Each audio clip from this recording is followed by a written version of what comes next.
Boa tarde, que alegria estar com você neste último dia do mês de setembro. Hoje já é 30 de setembro, quinta-feira. Que bom estar com você em todo o Brasil, via satélite, canal digital aberto e também pelo YouTube. Estamos lá, TV Evangelizar Oficial. Esse é o programa Vida em Foco, que começa agora ao vivo para todo o Brasil. E hoje nós vamos trazer dois temas da área que envolve bastante as famílias, dentro da área da advocacia. O primeiro tema fala justamente sobre os direitos das famílias. Essa área do direito da família, onde se fala de separação, divórcio, guarda de filhos, todas essas perguntas que nós fomos às ruas para ouvir. E quem vai responder essas perguntas para a gente é a especialista em direito da família, mestre e doutora em direito pela UFPR, que é a doutora Glenda Gondim, que já está comigo aqui no estúdio. Segundo tema, violência contra a mulher. E aí envolve violência psicológica, emocional, além da física. E sobre esse tema vem falar a advogada criminalista Isabela Maria Stocco. E nós teremos também a última série da semana sobre dinheiro. E hoje falando especificamente como que a gente pode se planejar melhor para o futuro, principalmente pensando em aposentadoria. Mas claro que tem muito mais para você, é só ficar com a gente. A partir de agora começa o programa A Vida em Foco.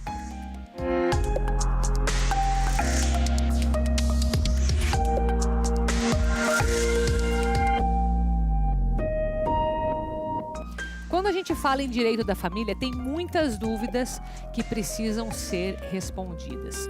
Quando a gente fala em convivência familiar, nessas questões assim que são simples para quem não vive, porque quem está dentro de uma situação dessa é bem complexo, né? Estou aqui com a doutora Glenda Gondim, seja muito bem-vinda, viu? Doutora Glenda, além de ser mestre e doutora pela UFPR, especialista em Direito da Família, ela também dá aula na Universidade Positivo de Direito. Muito bem-vinda, viu? Obrigada, boa tarde a todos. Obrigada, eu que agradeço. E hoje o nosso formato é um pouco diferente, porque a gente quis ouvir as pessoas, as dúvidas das famílias, né? Do que estão realmente vivendo.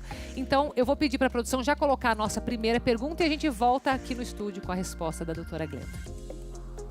Quem tem direito à pensão alimentícia? Começamos bem, né? Quem que tem direito à pensão alimentícia? Certo. Bom, vamos lá. Quando a gente fala em pensão alimentícia, a gente está falando em alimentos. É a situação daquela pessoa que necessita de valores para a sua própria sobrevivência. É importante a gente destacar que, normalmente, quando a gente fala em pensão alimentícia, a gente pensa em menores, nos filhos, porque sim, eles têm direito. Sim. Afinal de contas, eles não têm como se sustentar. Então, eles precisam de alimentos para a sua sobrevivência. Mas é comum também, quando um casal se divorcia, que tenha aqui o cônjuge que não trabalha ou que não tenha como se sustentar por um período, também direito aos alimentos. Então, a gente tem também essa possibilidade do cônjuge. E a gente tem uma situação que é a possibilidade dos adultos, ou seja, do pai, pedir alimentos para o filho, quando este filho já é adulto, quando o pai idoso não tem condições de se manter. Então veja que a palavra pensão alimentícia, ela está muito relacionada com esta questão da sobrevivência. Né? O que eu preciso para sobreviver? E não só a sobrevivência física, né, os alimentos, a comida, mas a sobrevivência aqui até um pouco, né, da alma, da existência. Sim. A sobrevivência de um lazer, de fazer às vezes uma viagem, de poder preencher felicidade também. Então não só a necessidade de sobrevivência física. Então os alimentos, eles são devidos para aquela pessoa que precisa do auxílio. E aí a gente tem que verificar quem tem o dever de prestar esses alimentos. Porque tudo bem, o pai tem a necessidade, mas ele pode pleitear para quem? Para o filho. O filho, quando menor, pleiteia para o pai. E o pai, quando maior, quando o filho já tem condições, e principalmente quando esse pai está idoso, não tem condições de se manter, poderá pleitear para este filho. Interessante, interessante. No caso da pensão alimentícia do pai para o filho, isso só vale em caso de divórcio ou tem alguma pode ser solicitado dentro de um casamento? Não, né? Só quando há separação. Então, na verdade, o que que acontece? Normalmente, a gente já está acostumado com a questão do pedido de alimentos quando há o Junto, divórcio. né? É. Por quê? Porque Geralmente quando está estão... linkado ali, mas pelo jeito que você está falando, não. Exato, porque quando estão juntos, o pai, ele acaba arcando com aqueles valores. E segue aqui uma ideia que seria uma ideia um pouco desagradável, ou seja, eu tenho que propor uma ação em nome do meu filho, porque o menor, ele não pode propor a ação, ele tem que ser representado. Então imagine aquela situação, a mãe propõe como representante do filho para Sim. o pai pagar e chega em casa e fala, ah, tudo bem, como é que foi o seu dia na hora do jantar se eles estiverem casados? Sim, é Então meio assim, estranho, é né? estranho, é uma Mas situação... pode acontecer. Mas pode acontecer. Vai Não- depender muito da situação, né? Exato, porque o que que acontece? O que que precisa ter? Precisa arcar com as obrigações alimentícias dessa criança, as necessidades dessa criança. Então, se não arca com isso, pode ser sujeito a um pedido de pensão. É que quando estão casados, a situação acaba se resolvendo entre eles. Tá. Quando não estão, precisa daí da demanda judicial. Mas não impede a existência, né? O direito pode permitir. É que é aquela situação estranha, né? Sim. Como foi o seu dia? Sim, entendi. Então vamos para mais uma pergunta. Vamos lá. Qual o valor da pensão alimentícia? O valor. Então, isso é bem interessante, porque eu falei primeiro, né, na questão da necessidade do menor ou daquele que vai precisar desta pensão, desses alimentos. Tá. Mas a gente precisa olhar quem vai pagar, qual é a possibilidade. Pode ser o pai ou a mãe. Exatamente, pode ser o pai ou a mãe, né? Na verdade, a pensão alimentícia, a gente faz um cálculo de qual o valor que esse menor precisa e 50% é do genitor, de um genitor, e 50% do outro. Por isso que acaba sendo os dois, né? Tá. Mas o que que a gente vai verificar? A possibilidade. Porque é óbvio, uma criança, para um bom desenvolvimento, ela precisa de uma série de questões que custam dinheiro. Mas se o pai não tem essa possibilidade, ou seja, se os pais estivessem casados e não teria essa possibilidade de fazer cursos, de fazer intercâmbio, de estudar em uma escola talvez melhor, mas mais cara, isso não vai acontecer. É comum que, para facilitar, tenha aqui um arbitramento da pensão em 30% do valor do salário do pai. Então, isso é uma situação para facilitar. A gente tem até pesquisas que já foram desenvolvidas para verificar por que os 30%. A gente tem algumas teorias do porquê esses 30%, mas é uma Mas situação... chegou esse número. Exatamente, é uma situação que é comum, os 30%. E aí, às vezes, a gente tem discussões, por exemplo, fulano é jogador de futebol. E o valor, a gente sabe que o jogador de futebol acaba recebendo um valor alto por mês. E aí, essa quantia é muito alta. Então, ele discute esses 30%, né? Às vezes, uma pessoa que é autônoma, então ela não tem a comprovação de quanto ela recebe, os 30% também fica difícil. Então, os 30% vai ser quando a Uma pessoa é um base. assalariado, exatamente, é uma base, um funcionário público, aquele que eu tenho uma garantia do valor que ele recebe mensal. Mas pode ser negociado, então, esse valor. Exatamente. Entendi. Legal. Exatamente. Vamos para mais uma pergunta nas ruas. No caso da guarda compartilhada, como fica a pensão? Aí agora sim é o caso de guarda compartilhada. Exatamente. Bom, a gente fala em guarda, né? Até para explicar um pouquinho, hoje é muito comum falar em guarda compartilhada. A gente saiu da regra geral de guarda unilateral, que a criança ficava normalmente com a mãe, para ficar com os dois. Tá. Por que a gente fala em guarda compartilhada? Para que os dois, tanto o pai quanto a mãe, tenham essa responsabilidade para com o filho e se sintam responsáveis. Então, hoje a gente tem como regra geral a guarda compartilhada. Guarda compartilhada não retira a necessidade de pagamento de pensão. E isso é daquelas teorias que a gente vê que vai se reproduzindo, né, dentro da sociedade, mas que está equivocada. Por quê? Porque se a gente pensar que tanto o pai quanto a mãe, se eles estiverem casados, os dois terão a obrigação de custear as necessidades do filho. Sim. Quando eles estão separados também. Certo. Então, há necessidade. O que ocorre com a guarda compartilhada é que há a possibilidade de não ser necessário pagar a pensão em dinheiro, em espécie. Pode ocorrer em acordo para fazer o pagamento da pensão in natura, que a gente chama.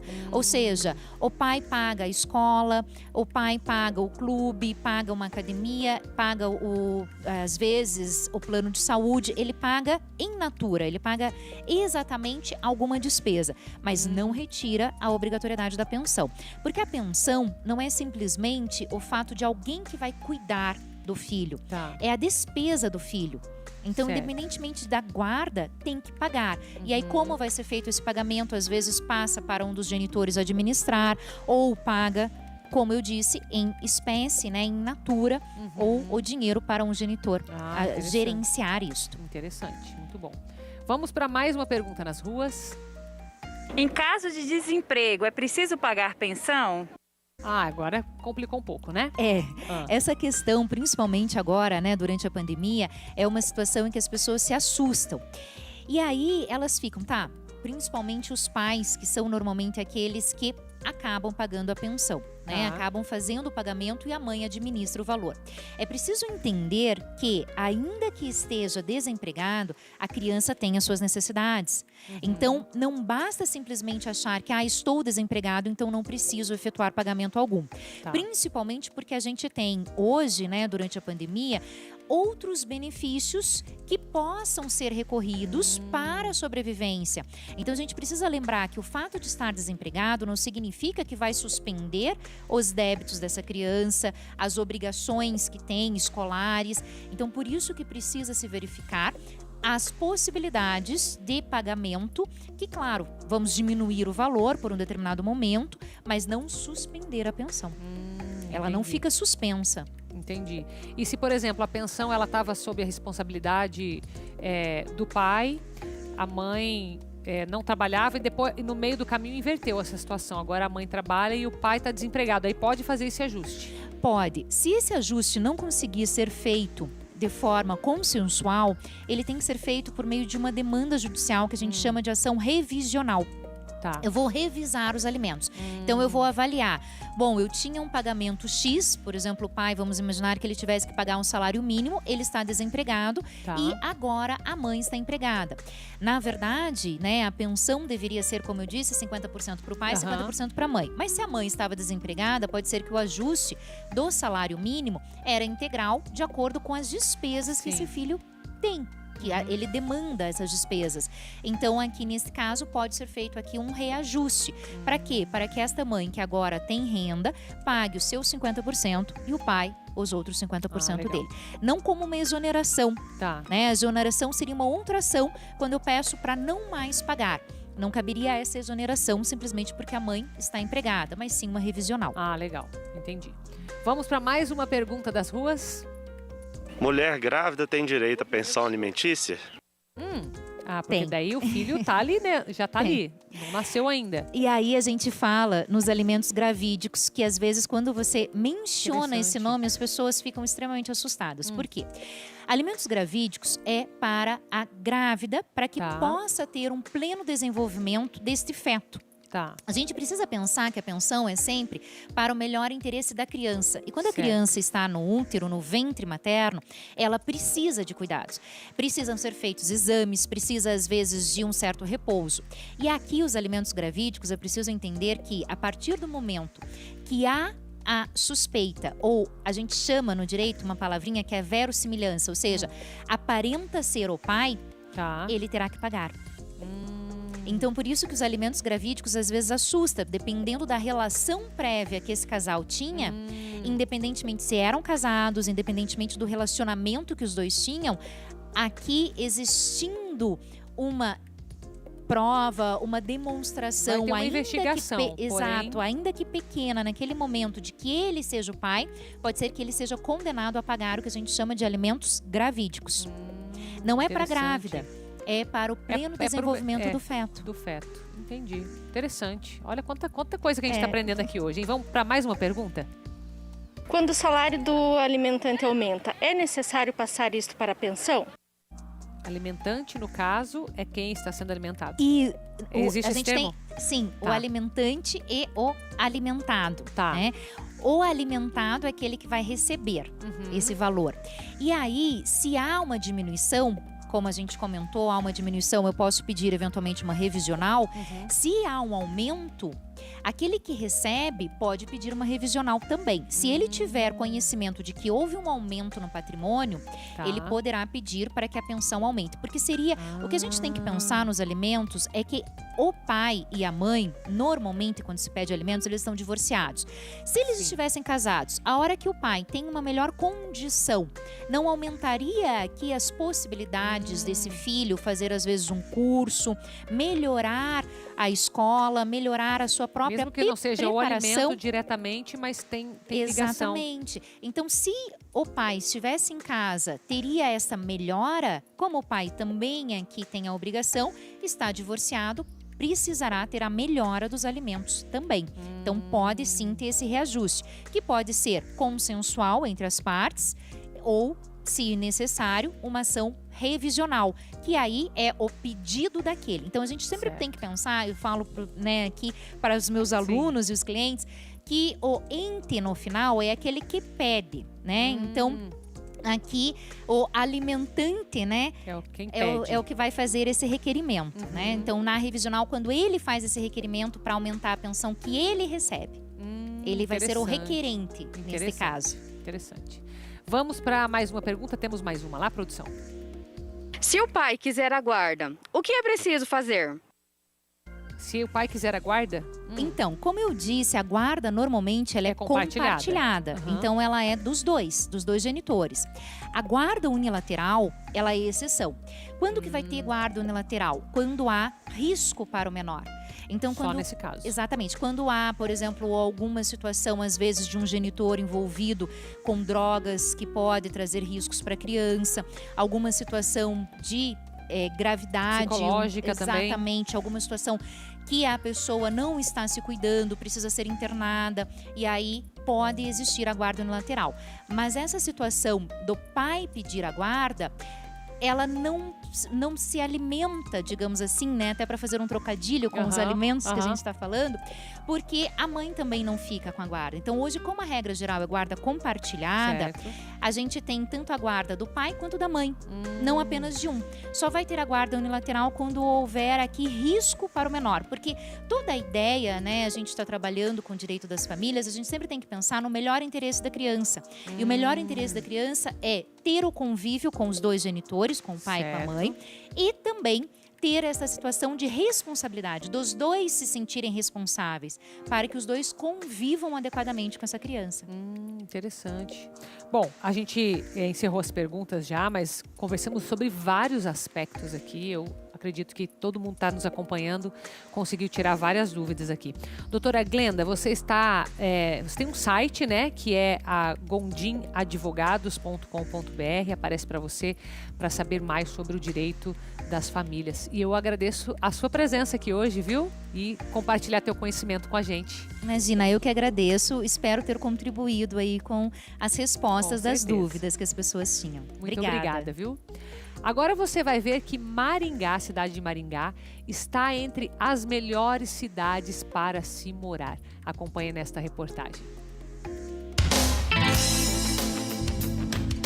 Com 74 anos completos, não é errado dizer que Maringá está vivendo uma ótima fase. Mesmo em meio ao período de pandemia, a cidade que fica no noroeste do Paraná continua sendo destaque em diversos indicadores. Conhecida por ser arborizada e por oferecer oportunidades e qualidade de vida, mais uma vez Maringá foi considerada a melhor cidade para se viver no Brasil. O estudo é da consultoria Macroplan.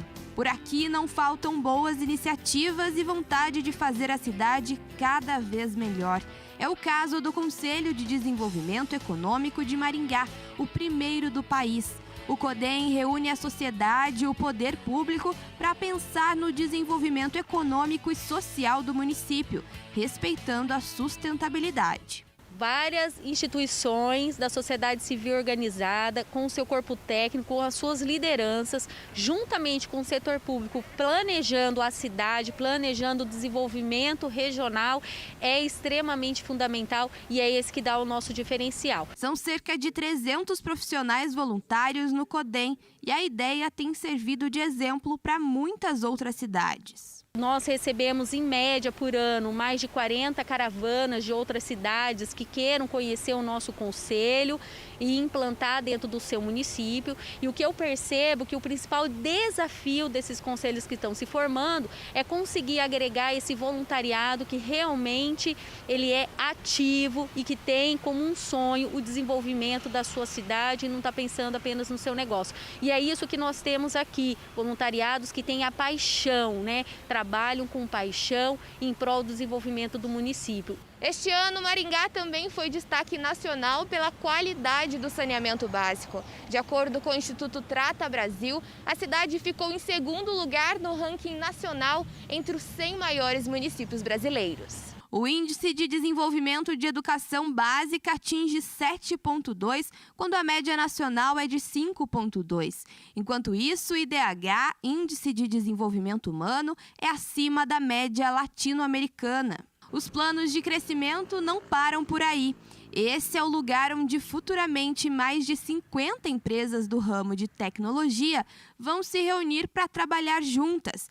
Essas empresas faturam mais de 1 bilhão por ano e a perspectiva é gerar mais de 400 novas vagas de trabalho. O Parque de TI já tem algum tempo que nós estamos estruturando ele, as empresas estão fazendo seus projetos, né? E aqui nós temos a primeira obra que foi implantada agora no mês de agosto, né? O parque tem essa frente dele aqui hoje toda já loteada, né? E licitada também, então as empresas adquiriram, nós temos 9 empresas aqui que vão fazer parte desse complexo. São 170 mil metros quadrados para abrigar o futuro parque de tecnologia e informação. 9 empresas já estão confirmadas nesse projeto, mas a ideia é crescer ainda mais. Isso aqui vai mostrar o quanto Maringá é pujante no setor de tecnologia, bem como na inovação também, né? Maringá tem se mostrado um grande polo de tecnologia no cenário nacional.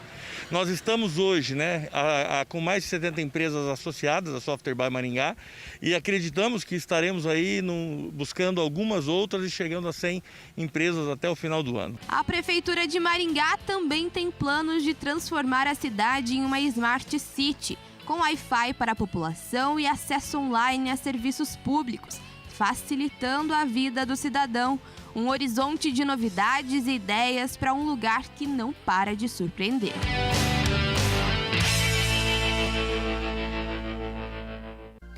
Fique agora com o recado da Poliana. Olá, Poliana. Olá, Carol. Muito boa tarde para você de casa. Chamar sua atenção porque é a última semana do mês de setembro, gente.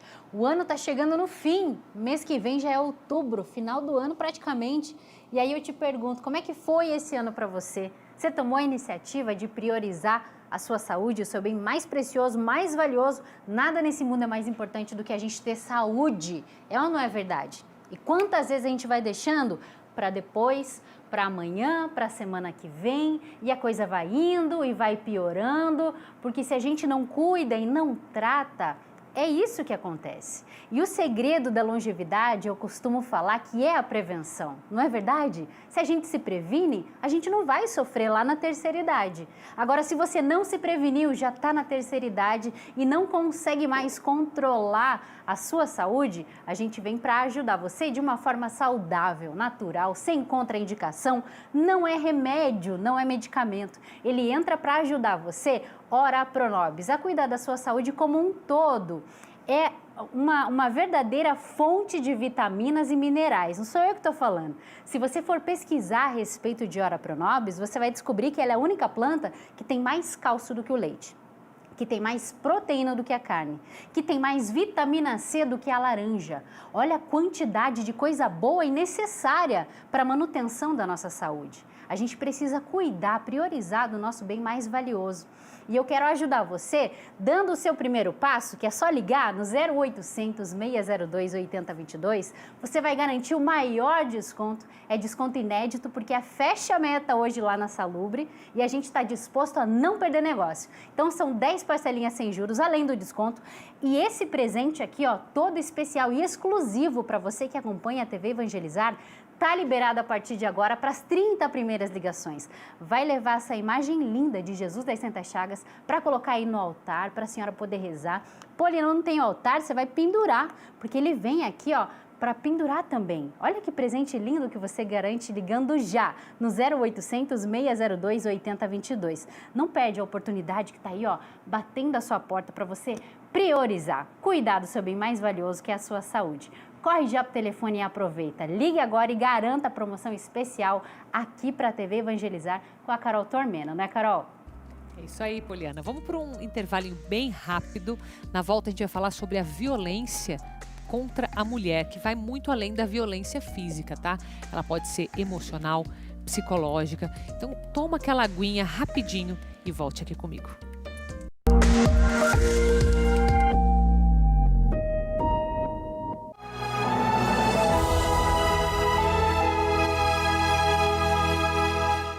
Olá, povo amado, eu estou aqui junto de Jesus Misericordioso para fazer aquele convite especial para você. Amanhã, sexta-feira da Misericórdia, 1º de outubro, iniciando um novo mês, eu quero convidar você para rezar comigo com a palavra. Nós vamos rezar com o tema, pelas santas chagas de Jesus, a misericórdia nos alcançou. Quero convidar você às 9 horas da manhã aqui pela TV Evangelizar. Até lá, viu?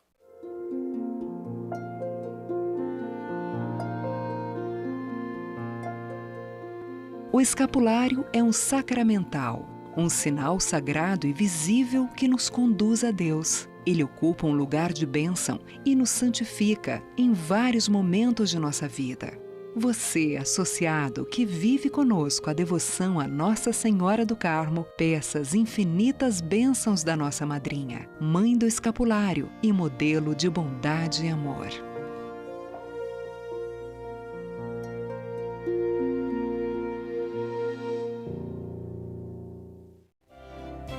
Quando de repente o mundo se enche de cores e um suave perfume de flores dança junto com o vento, é sinal de que ela chegou.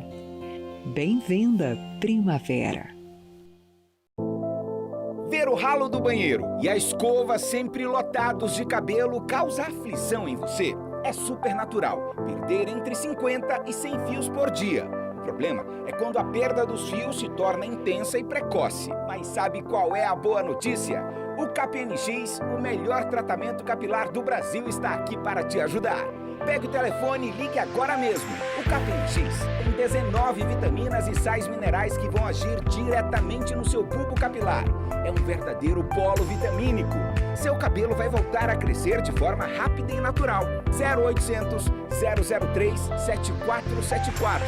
Para as 10 primeiras ligações, é tudo em dobro. Para você, telespectador da TV Evangelizar. A entrega é rápida e gratuita para todo o país. KPNX é o melhor tratamento capilar do Brasil. Você não vai se arrepender.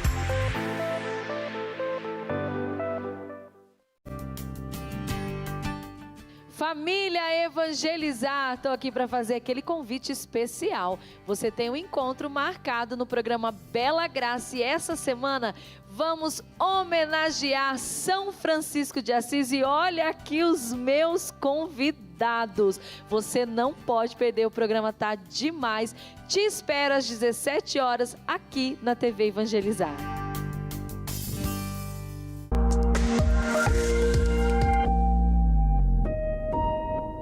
Já estamos de volta com o programa Vida em Foco desta quinta-feira e agora para falar sobre a violência contra a mulher. É um assunto que nós precisamos conversar porque vai muito além de uma violência física. Muitas vezes a gente acha que já não existe mais isso. Infelizmente existe, né? Senão a gente não estaria falando desse assunto aqui. E por isso eu convidei aqui a doutora Isabela Maria Stocco, que é advogada criminalista. Seja bem-vinda, viu? Muito obrigada, Carol. Eu que agradeço. Podemos começar falando um pouco do que seria constatado como a violência contra a mulher? Eu até brinquei aqui, né? Vai além da violência física. Mas como que a gente pode identificar se isso de fato é violência? Até que ponto? Porque eu sei que também tem muita gente que pode usar isso de uma forma, fazendo assim, um jogo dentro de um relacionamento, né? Existe isso também, certo? Então como que a gente identifica essa violência? Então, eu penso que duas coisas, quando a gente fala de violência doméstica, precisam ser desmistificadas. Tá. A primeira dela é que ela não se trata apenas de uma violência de marido contra a esposa. É uma violência que pode ser de namorado para namorada, pode acontecer até dentro de um relacionamento muito breve. Pode ser filho contra a mãe também ou não? Filho contra a mãe, neto contra a avó, tio contra a sobrinha. Então, muitas vezes, quando a gente fala de violência doméstica, a gente pensa em marido e mulher. Sim. Mas a lei Maria da Penha, né, que está na nossa legislação desde 2006, ela tutela todos esses espectros da violência. E não apenas do marido contra a mulher. Certo. Outro ponto que é muito importante, e você já bem introduziu, que a violência doméstica, ela não é uma violência única e estritamente física, aquela que deixa marcas. Certo. Ela vai muito além disso. A lei atualmente, ela tutela, né, não apenas a violência física, como a gente já falou, mas também a violência patrimonial, a violência psicológica, a violência moral e a violência sexual. Tá. Então, a gente tem uma ampla gama de crimes que acontecem nesse âmbito de violência doméstica e que não diz só a respeito, né, à agressão. Pode ser a ocultação de documentos, a ocultação de patrimônio, o impedimento da pessoa de conversar com familiares. Então, tudo isso está amparado na Lei Maria da Penha. Nossa, mas então quando você começa a falar dessa forma, de fato, deve ter muito mais casos do que a gente imagina. Exatamente. Até a pandemia nos revelou isso, né? Porque atualmente, agressor e vítima estão sob o mesmo teto. Exato. Então, no ano passado, é muito curioso analisar isso, porque no ano passado a gente teve mais de 105 mil notificações de violência doméstica, mas cientes de que esse número é muito maior, porque como vítima e agressor estão juntos debaixo do mesmo teto, como que a vítima vai sair de casa e ir até a delegacia, como que ela vai telefonar para a polícia para ir. Então, o número já é gigantesco e cientes, né, de que ainda tem uma cifra negra, como a gente chama, uma subnotificação de registros gigantesca ainda no país, infelizmente, né? Violência doméstica há muito tempo nos assola. E eu ouvindo você falar, eu começo já a imaginar que o problema ele é muito complexo de se resolver, porque, como você colocou, independente do grau ali do parentesco do que está acontecendo, né? Os relacionamentos, as pessoas se conhecem, então, principalmente quando existe o caso de um abusador, ele sabe o que aquela pessoa é capaz ou incapaz de fazer. Então, ele talvez não espere uma denúncia, e se essa denúncia vem, isso pode causar um problema ainda maior. E como que essa pessoa vai sair de perto do abusador? Enfim, tem muita coisa para ser pensada antes de simplesmente pensar numa denúncia, certo? Exatamente. Infelizmente, no Brasil, a gente tem uma cultura muito preconceituosa de achar que muitas vezes a mulher está aceitando aquilo. Mas não é verdade. Às vezes, o jogo psicológico que o agressor faz é tamanho que a vítima não consegue se desvencilhar daquilo. A gente chama isso de ciclo de violência doméstica, em que tem uma agressão, tem um período de paz, em que a vítima pensa que o agressor ele está se recuperando, está tentando melhorar, tentando voltar para o convívio natural, mas na verdade quando isso acontece, quando ela menos espera, uma nova agressão ocorre. Da mesma pessoa, geralmente, ou não? Exatamente. E não é incomum, então, vítimas que vão registrar um boletim de ocorrência, depois elas desistem, depois elas voltam comunicando um novo crime. Isso, infelizmente, a prática, a advocacia, eu pude verificar isso, que às vezes até por uma dependência, não apenas psicológica do agressor, porque existe um amor, às vezes existem filhos, então tem vítima que chega pra mim e fala, tá, mas eu vou denunciar o pai dos meus filhos, como que o pai dos meus filhos vai ser condenado, vai ser fichado, sabe? Então existe também essa parte emocional envolvida. Exatamente, e também tem a parte financeira. Agora com a pandemia, infelizmente, muitos pais e mães perderam o ofício. Então, infelizmente, muitas mulheres acabam dependendo mais ainda do esposo. Porque porque perderam seu trabalho, perderam sua fonte de renda e, infelizmente, né, o vínculo econômico também é muito forte, que às vezes impede as vítimas de registrar o boletim de ocorrência que corrobora, né, essa ideia de ocultação ou de subnotificação da violência doméstica. E geralmente se começa procurando ajuda através da polícia mesmo. Qual que é o caminho mais seguro? Pensando em todos esses aspectos que você mencionou e que você sabe da realidade das famílias, né? Não só pela... Eu sei que o teu papel é olhar para a lei, mas além da lei, o que é mais seguro para essas pessoas? Hoje, felizmente, e principalmente nas cidades maiores, existem várias delegacias especializadas em violência doméstica. Tá. Então, a vítima ela pode ir até uma dessas delegacias, registrar o boletim de ocorrência, se for o caso, pedir as medidas protetivas, que ela vai ter toda uma equipe apoiando, ela vai ser ouvida... A lei fala, né, que ela tem que ser ouvida preferencialmente por uma mulher. Então, tem todo um cuidado com a vítima nesses espaços. Claro que, infelizmente, as delegacias especializadas não estão em todos os municípios do Brasil. Então, a gente tem que ser honesto também e procurar identificar essas informações antes. Exatamente. Mas, claro, todas as delegacias elas estão abertas para registro de boletim de ocorrência. E, em muitos estados, a gente tem o boletim de ocorrência online. Caso a vítima queira, ela pode fazer isso. Isso, exatamente. Aí, também, caso a vítima... queira, ela pode buscar a defensoria pública ou um advogado particular que também vai auxiliá-la. Ela pode entrar com um pedido de medida protetiva ou fazer um noticiamento de um crime através da defensoria pública ou de um advogado. E como que é? Me fala um pouco da prática, como que funciona. Por exemplo, a mulher que decidiu fazer uma denúncia, o que vem em seguida? Existe uma visita de um policial, essa pessoa é afastada imediatamente, eles vão investigar alguma coisa. Como que é a vida prática mesmo, para que as pessoas possam entender o que fazer até, né? Então, existem duas situações que eu acho que a gente pode separar, que é a questão do flagrante, que é quando a vítima liga e fala, estou sendo agredida, polícia vem aqui. Aí a pessoa o agressor, né, é preso em flagrante, é levado até a delegacia. Tem que ser pego em flagrante, isso que diz a lei. Não necessariamente, já chego lá. Tá. Então, tem a situação do flagrante, que aí tem a prisão da pessoa em flagrante, do agressor, a vítima é levada até a delegacia para ser ouvida e o processo começa a caminhar daí. Certo. E existem outras situações que não, que a vítima ela vai até a delegacia, registra o boletim de ocorrência e a partir daí a autoridade policial vai começar a investigá-lo, o agressor, né, no caso. Daí é uma coisa mais discreta um pouco. Exatamente. É muito difícil, assim, a vítima chegar na delegacia sem ter um flagrante e a pessoa ser presa imediatamente. Não é assim, precisa ter uma investigação prévia e tudo mais. Então, a lei tem o cuidado com as vítimas, mas também tem o cuidado, né, com os investigados nesse aspecto. Sim, para procurar justiça para os dois lados. Exatamente. Mas então, no caso de uma denúncia que é feita ou pelo site ou fora do momento da violência do flagrante, nesse caso, haveria uma investigação antes. Então, até que se comprove, continua a convivência normal. Aí tem duas questões diferentes. Existe a medida protetiva e existe o processo criminal. Então, a vítima ela vai até a delegacia, ela vai pedir a medida protetiva... Já de imediato. Já de imediato, exatamente. A lei, né, resguarda ela pode pedir a medida protetiva quando ela se sentir ameaçada, quando ela sentir que o direito dela pode ser machucado, né? Pode ser violado. E aí,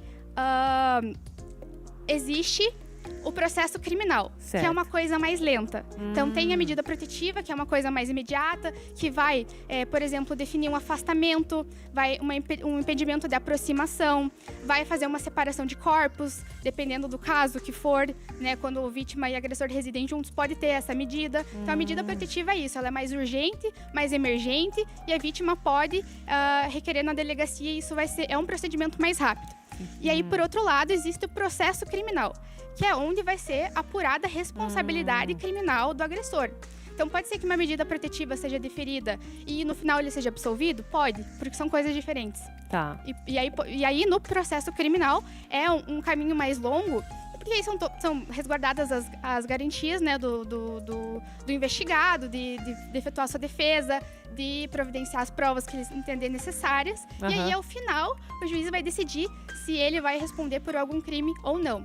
Que é bem diferente daí do procedimento das medidas protetivas, que é muito mais rápido, muito mais célere, tem uma eficácia muito boa no Brasil, felizmente. Ah, que bom, que bom. E quando um terceiro quer fazer a denúncia, como que funciona? Se for um parente ou se for um vizinho, pode ser feita essa denúncia, ainda assim vai haver uma investigação, certo? Porque a pessoa pode, às vezes, não estar munida de todas as informações necessárias. Como que funciona daí nessa parte? Existe essa possibilidade, sim, mas invariavelmente a vítima vai ser ouvida. Então, de repente, um vizinho, um familiar pode, sim... De qualquer jeito vai para a vítima. Pode notificar, né, a ocorrência da violência doméstica, mas invariavelmente a vítima vai ser chamada para depor, enfim, mas existe essa possibilidade, sim, de terceiros fazerem a denúncia sem problema nenhum. E o denúncia é o Disque 100, né?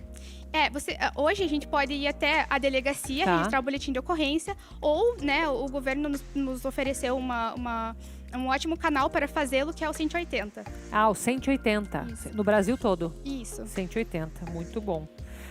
E olha só que número aqui, ó, 7 milhões de mulheres, 24% sofrem violência física, psicológica ou sexual, sofreram em 2020. É um número alto mesmo, viu? Muito obrigada, viu, pela tua presença aqui hoje. Você está no Instagram, né, Isabela, e também no LinkedIn, Isabela Stocco. Aparece para você as redes sociais aí da Isabela. Muito obrigada. Muito obrigada a você, viu, por estar aqui com a gente. Obrigada. Agora nós vamos passar para você um VT sobre velas com cera de abelha. Inclusive ontem aqui no programa, não sei se você viu, que foi um pouquinho mais tarde o programa, a gente teve artesanato com velas em gel. Tá lá no YouTube para você ver. E agora você vai ver essa empreendedora fazendo velas com cera de abelha. Acompanhe. O mel faz parte da vida da Daniela. A família do marido trabalha com apicultura desde 1924, mas o que ela não imaginava é que tinha em mãos a matéria-prima para produzir um outro produto. Uma ideia da sogra dela, que foi descoberta por acaso. A cera de abelha era um material que ela tinha convívio e, muito curiosa, empreendedora, desenvolveu as velas. E aí eu me deparei com uma caixa de cartas antigas. Se você for olhar lá, a data de 1800, guardado. Isso é histórico, isso é uma coisa que você precisa guardar, e resgatei isso, né? E comecei a olhar umas velinhas guardadas dentro dessas cartas, fotos antigas, e falei, peraí, eu acho que eu consigo fazer, eu acho que eu posso fazer. E a Daniela resolveu encarar esse desafio. Ela explica como funciona o processo depois que o mel é extraído dos favos. O mel é extraído, a cera ela é recolhida, compactada e feito um bloco. Eu descobri que eu poderia fazer as velas quando se passa pelo processo da alveolação. Eu tenho material. Como é que eu posso dar continuidade para esse trabalho que a minha sogra desenvolveu por tantos anos, né? E não para por aí. O trabalho é delicado e pode durar até 3 horas. Enrolo a vela no pavio, conforme a espessura que eu quero, né? E corto conforme a espessura que eu quero que ela esteja, arrumo bem direitinho, corto com estilete e faço o acabamento até chegar no acabamento final. Em um ano, a Daniela já produziu centenas de velas, mas a preocupação com o produto final vai muito além. As velas e as embalagens são sustentáveis e, com isso, ela quer passar uma mensagem. A nossa cera é pura, ela não contém aditivos químicos, ela não contém parafina, não contém estearina, ela não contém nada químico, ela é pura mesmo. Então, nada adianta eu apresentar um produto da natureza e encher de poluentes.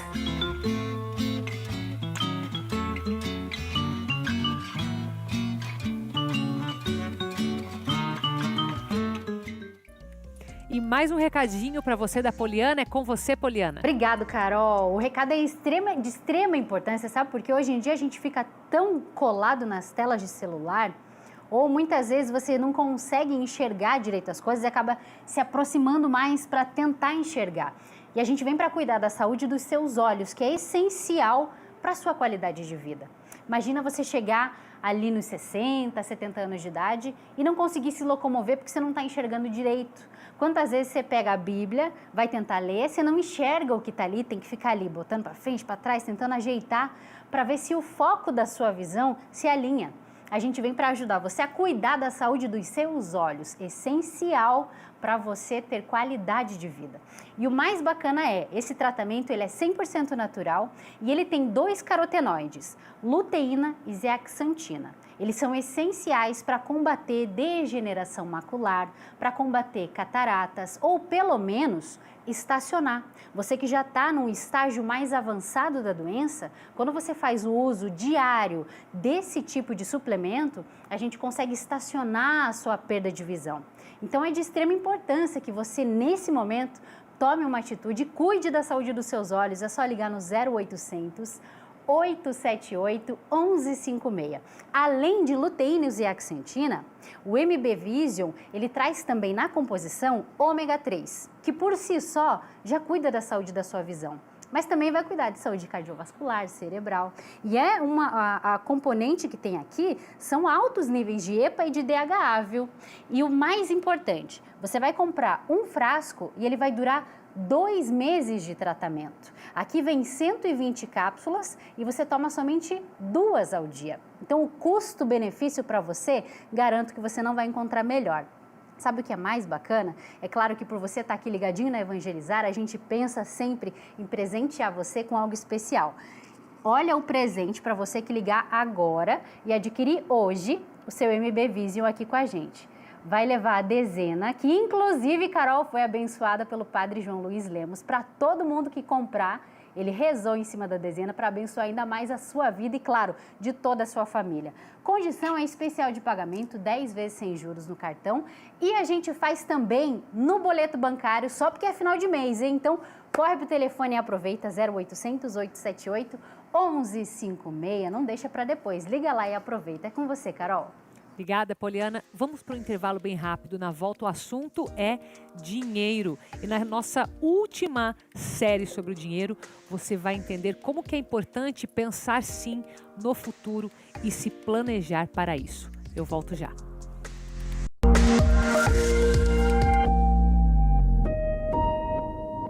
Seu compromisso é zelar, proteger e garantir de todas as formas a nossa segurança. Eu sou o Padre Divino Sicuro e estou convidando vocês para rezarem conosco a missa da Polícia Militar do Paraná.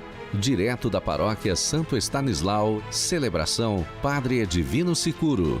Dia 30 de setembro, às 8 da noite, com transmissão nacional pela TV Evangelizar. Não é novidade para ninguém que o equilíbrio entre corpo e mente é a chave para emagrecer de forma saudável. E é por isso que o ActiNutri é o emagrecedor mais premiado do Brasil. A fórmula do ActiNutri possui as melhores vantagens do mercado. Vai melhorar o funcionamento do seu intestino e vai te ajudar a emagrecer nas pequenas atividades do dia a dia. Chega de se alimentar de forma errada, colocando sua saúde e a saúde da sua família em risco. E o ActiNutri vai te ajudar a tomar esta decisão. Ligue agora para o telefone que está na sua tela. Nossas especialistas em emagrecimento estão lhe aguardando e vão te oferecer um super desconto para você, telespectador da TV Evangelizar. É para não pensar 2 vezes. A parcela fica em 10 vezes sem juros e o frete é grátis para todo o Brasil. Esse é o ActiNutri, reconhecido pelos órgãos reguladores como o melhor emagrecedor do Brasil. Flora Vida.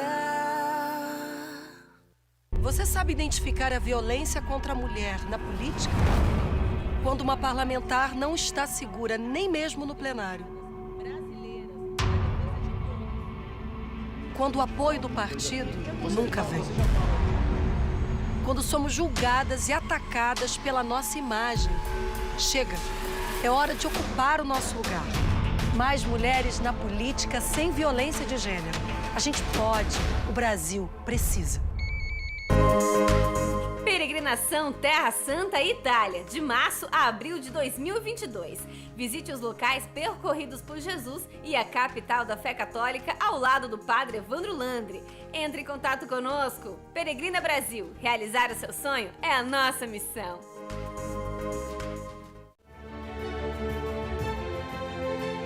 Caminho dos Santos Mártires.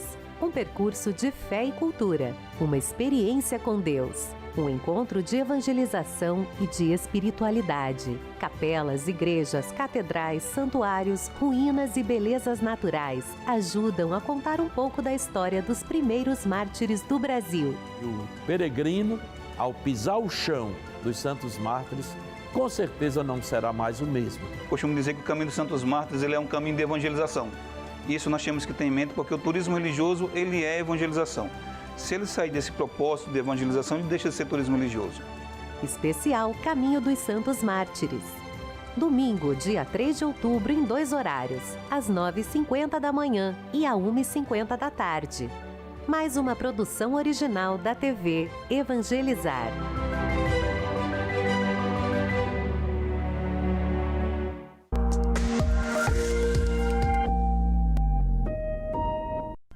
Voltamos agora com o programa Vida em Foco para falar sobre finanças, sobre dinheiro. Hoje é o último dia da nossa série, último dia do mês e último dia da série sobre dinheiro. A gente já falou aqui sobre os principais problemas que causa, a gente já falou como se tornar um investidor e está tudo disponível para você no YouTube. Mas agora é importante que você pense no futuro quando o assunto é dinheiro. É importante sim ir lá na frente fazer esse planejamento. É sobre isso o tema de agora. Vamos lá.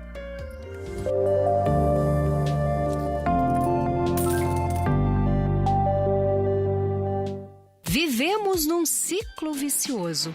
Trabalhar, receber o salário e gastar. E assim o tempo passa, até que um dia precisamos encarar a realidade. Envelhecemos sem pensar no futuro. Você já pensa na aposentadoria? Penso futuramente, né, para garantir mais no futuro, né? Já guarda um dinheirinho? Não. Não, como eu tenho bastante gastos hoje em dia, tenho outras responsabilidades, tenho 2 filhas, então elas vêm primeiro. 90% dos jovens brasileiros não poupam dinheiro pensando na aposentadoria, mas deveriam se planejar ao longo da trajetória para chegar lá na frente com mais tranquilidade. Em outros países, por exemplo, esse percentual é bem menor.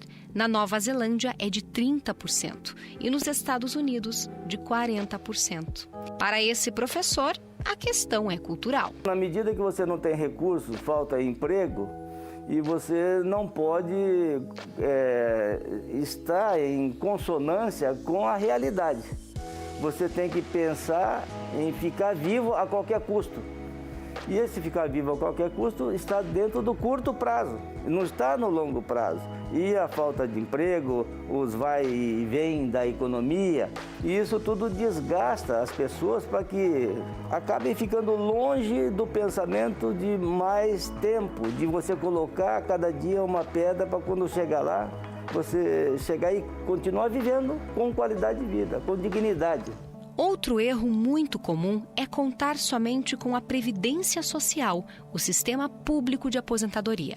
Existem alguns tipos de aposentadoria, ainda mais agora depois da reforma que tivemos em novembro de 2019. Então, esses tipos de aposentadoria, como mudaram bastante e existem algumas formas de cálculo diferenciada, pode ser que a realidade do trabalhador no dia que ele for solicitar a aposentadoria dele, ele se assuste. A aposentadoria do INSS é apenas uma complementação de renda. O valor do benefício também surpreende, já que muitas vezes é menor do que o salário que o contribuinte recebia.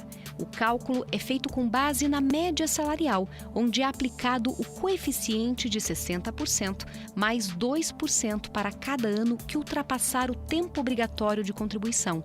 Por exemplo, se a média salarial de um homem é de R$ 3.000 e ele contribuiu por 21 anos, irá se aposentar com R$ 1.860. Por isso, os especialistas são unânimes. Nunca é cedo demais para pensar no futuro. Acho que a primeira coisa é você pagar INSS. Se você for informal, se você for autônomo, se você for dona de casa, pagar o INSS. Buscar como funciona, entra no site da Receita, você vai ver ali como funciona, como faz para pagar. É bem simples, você imprime ou então compra um carnê em qualquer banca de revista, pega o seu NIT, né, que é o número de inscrição do trabalhador, os seus dados, começa a pagar todos os meses. Você pode deixar um pouco lá, o mínimo que você possa, no longo prazo vai ser bom. Você pode comprar terrenos, você pode investir na bolsa, você pode, dependendo da qualidade financeira de cada pessoa, naturalmente, né? Então você pode ter muitas formas de se preparar para o futuro para que quando ele chegue, você esteja nele.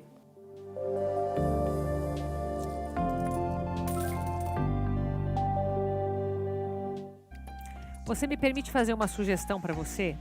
Vá lá no nosso YouTube, TV Evangelizar Oficial, e reveja toda essa série sobre finanças, porque você vai ver que dali tem muitas dicas para você começar esse planejamento, para você começar a aumentar sua renda através de investimentos, para você, quanto antes começar a dar passos diferentes, melhor vai ser o teu futuro financeiro, não só o futuro longo, o de mais curto prazo também. Então faz isso, vai lá, ficou disponível para você toda essa série especial aqui da TV Evangelizar. Algo que é muito importante você saber e que vários médicos que já passaram aqui por este sofá falaram é sobre os perigos da automedicação. Então a gente preparou essa matéria aqui para que você entenda que realmente existem riscos envolvidos. Vamos lá. Quem é que não tem um remedinho em casa? Pode ser para dor de cabeça, dor muscular, não importa. Quando precisamos, ele está sempre ali. Um hábito nada saudável. Estima-se que 50% dos medicamentos no mundo são vendidos de forma inadequada. Aqui no Brasil, cerca de 35% são adquiridos sem orientação médica. As consequências podem ser graves. O principal risco da automedicação é você mascarar algum sintoma que o corpo está lhe dando. Então, por exemplo, você está com uma dor de cabeça o tempo todo e começa a tomar vários remédios para dor de cabeça e a causa dessa dor de cabeça poderia ser uma pressão alta não tratada. Ou poderia ser um aneurisma cerebral que pode vir a romper. Então, essa automedicação faz algumas vezes que você não vá procurar o médico e pode deixar de fazer o diagnóstico de alguma doença importante que possa estar por trás. A Adriana é a prova disso. O uso indiscriminado de medicamentos levou a um transplante de fígado. Comecei a tomar um fitoterápico para emagrecer. Tomei uns 5 dias, mais ou menos, eu estava na praia. Aí, quando eu voltei para Curitiba, eu comecei a ter sintomas. Meu olho começou a ficar amarelo, a minha pele amarelada também. Aí, no trabalho, eles me falaram, pode dar uma olhada, né? O que pode ser isso? Porque está amarela, pode ser uma hepatite. Eu fui ao médico, fui ao hospital. Eles fizeram exames para hepatite e deu negativo. Mas já me internaram porque os meus exames estavam todos alterados. Fiquei mais ou menos 10 dias no hospital e assim, daí não lembro de mais nada. Tive uma encefalopatia, que eles falam, e fui transferida do hospital até que eles descobriram que era meu fígado mesmo, né? Eu estava com problema no fígado e precisava de um transplante. O mais comum do transplante, o fígado parar de funcionar, geralmente não é pela quantidade de automedicação, de remédios. Geralmente é uma sensibilidade da pessoa àquele remédio que fez com que ela fizesse com que o fígado parasse de funcionar. Por isso, antes de comprar qualquer remédio, peça orientação a um profissional. Quando a pessoa chega até o balcão da farmácia, e tem um problema, talvez trivial, como você mesmo citou, uma enxaqueca, uma dor de cabeça, né? Às vezes ela procura comprar um medicamento de venda livre, aquele que são isentos de prescrição, né? Que não precisa comprar com receita. Então, mesmo ela indo comprar um medicamento corriqueiro para uma dor de cabeça, é importante ela chegar a procurar o farmacêutico para se orientar. Depois do susto, a Adriana tem um conselho para quem não pensa 2 vezes antes de tomar remédio. É muito perigoso. A gente acha que não há um remedinho aqui, um remedinho ali não vai fazer mal, mas para mim foi muito grave, né? Eu poderia ter morrido por causa de uma medicação. Não demore para procurar o médico, entende? Agora que estamos nessa época de pandemia, todas as pessoas têm demorado para procurar atendimento. Então, sintomas novos e persistentes, procure, principalmente nessa época de pandemia, que a gente tem visto vários problemas. Agora vem o nosso Evangelizar Ensina com o tema de hoje, que é doação de sangue e a importância deste ato. Vamos lá. Doar sangue é um gesto de amor. Uma única doação você pode salvar até 4 vidas. Ao longo dos anos, a ciência e a tecnologia avançaram muito, mas nenhum pesquisador encontrou ainda uma outra solução de atender alguém que precise de sangue além da doação. Uma pessoa adulta possui em média 5 litros de sangue no corpo. Em uma doação são coletados no máximo 450 mililitros. Isso significa menos de 10% de todo o sangue do nosso organismo. A transfusão de sangue começou a ser estudada no século 17. As primeiras experiências eram feitas em animais. Somente após a Segunda Guerra Mundial que surgiram os primeiros bancos de sangue e a transfusão tornou-se rotina na prática médica.